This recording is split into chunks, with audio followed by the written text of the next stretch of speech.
Heroes of Chardonnay allow us to talk to great winemakers around the world.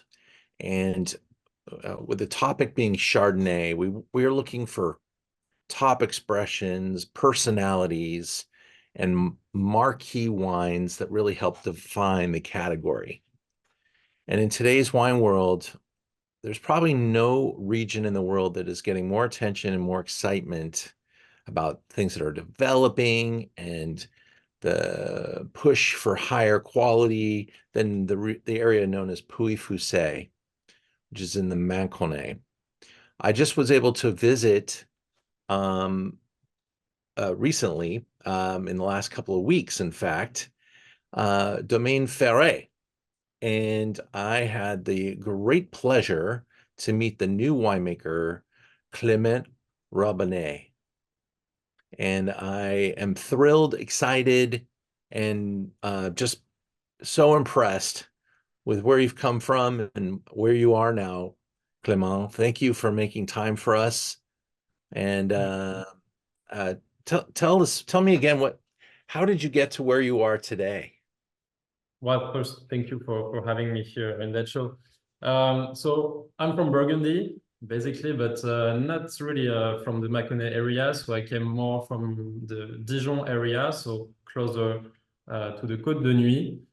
My family was not at all in the wine business. I'm the first one of the family to be really passionate about it. So in fact, during my studies, I met some friends that were really passionate about wine. And so I get caught in that passion, and after that, I wanted to make my job in the wine industry. So I studied wine in Bordeaux University. So I left Burgundy to Bordeaux. Then I was able to do some vineyard work and vinification around the world, especially in California, Oregon, New Zealand, to focus more on Pinot Noir and Chardonnay. And finally, of course, I came back to Burgundy, working 1 year in Meursault. And then, so I was working at Domaine des Comtes Lafon in Meursault in 2020. And so Dominique Lafon offered me to join his second domain in the Mâconnais, Héritier du Comte Lafon. So I reached the Mâconnais in 2020 at the end of the year to be a vineyard manager. And of course, after 3 years, I really missed making wine, and I had this amazing opportunity to be the winemaker at Domaine Ferret. And so now it's with, yeah, I arrived exactly 1 year ago at Domaine Wow, Ferret. that's a fantastic journey, a great resume. For Yeah. those of you that don't know, here is the region that's quickly developing now. This is a mature wine category, Puy-Foussay, but only recently were vineyards elevated to Premier Cru.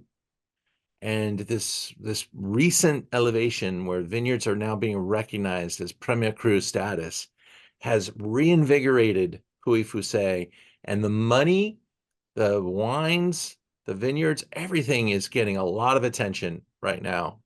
And fortunately for the brand and the family that owns Louis Jadot, they purchased this winery many years ago, which is optimally set up. Can you tell us a little bit more about Ferret? Sure. So Domaine Ferret is a real historical domain from the Mâconnais area, from the south of Burgundy. It was founded in 1840.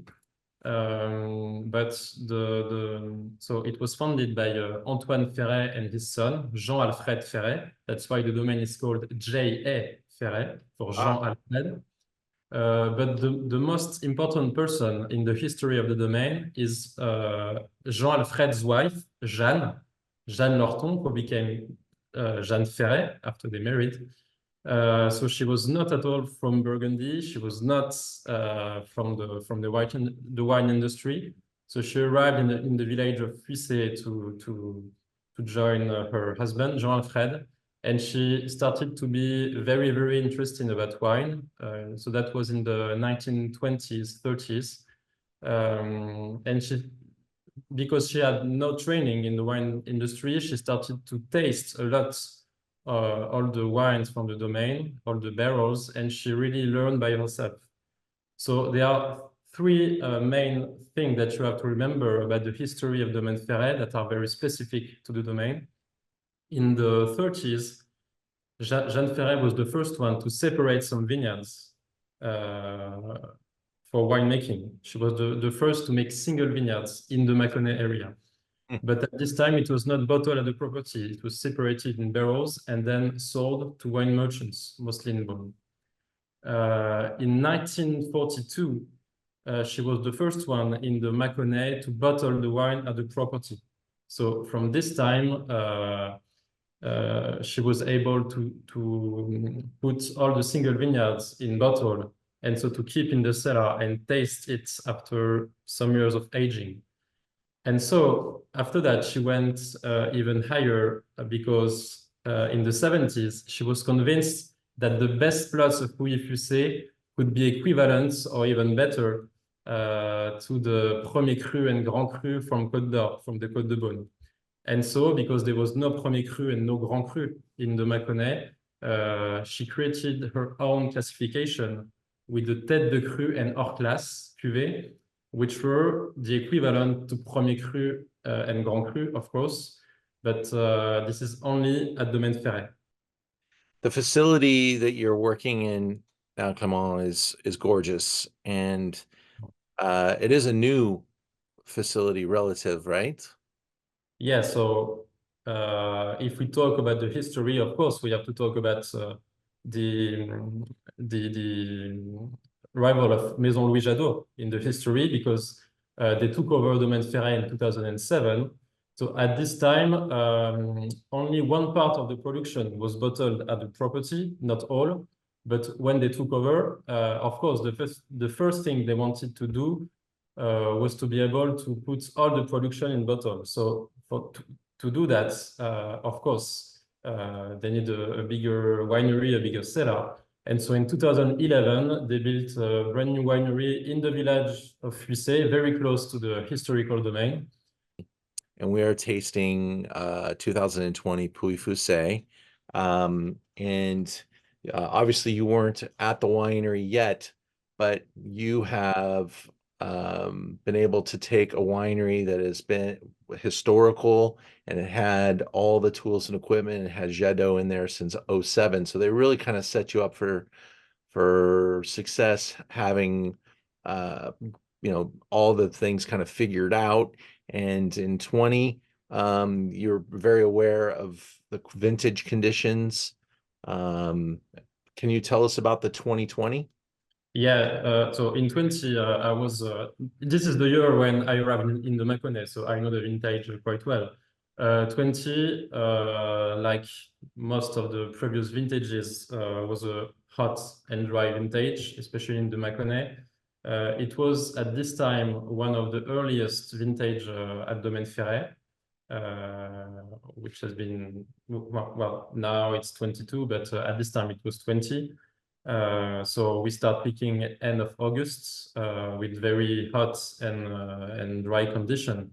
But this is a vintage also with a great acidity, because we had some rain at the key moments. So the summer was not completely dry, and we had some very important rain, especially early and mid-August, which allows the grapes to keep the acidity not